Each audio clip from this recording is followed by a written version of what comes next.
hoping to avoid escalating trade tensions between the Trump administration and the rest of the world. So is the president's tough talk costing American jobs? NBC's Tom Costello has more on that. Hey, Tom, good morning.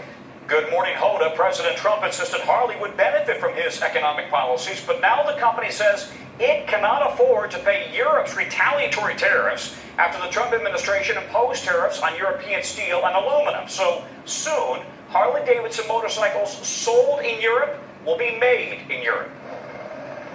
Few brands conjure up made in the USA more than Harley Davidson. This morning, reaction to news it's moving some of its manufacturing and jobs to Europe, hoping to avoid the EU's retaliatory tariffs. From Harley's home state of Wisconsin. It's going to affect not only the production here in Wisconsin, it's going to affect the families.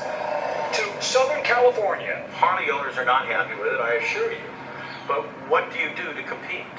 So I'm not against Harley Davidson making these choices, because they have to compete in the marketplace. Despite a big corporate tax cut, Harley closed its Kansas City plant this year, moving many jobs to Thailand.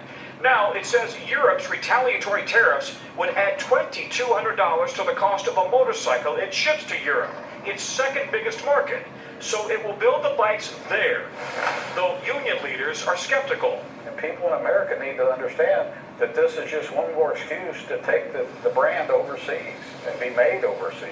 I will be the greatest jobs president that God ever created. President Trump has insisted his policies would add jobs. Jobs, jobs, jobs. Even celebrated Harley's iconic brand. On Monday, tweeting surprised that Harley Davidson, of all companies, would be the first to wave the white flag. I fought hard for them, and ultimately they will not pay tariffs selling into the EU, as a threatened trade war gets blamed for American job cuts. Europe isn't just slapping retaliatory tariffs on motorcycles. In total, $3 billion worth of exports are affected, including clothing, appliances, pleasure boats, bourbon, peanut butter, and orange juice, after President Trump announced tariffs on imports of aluminum and steel from Europe.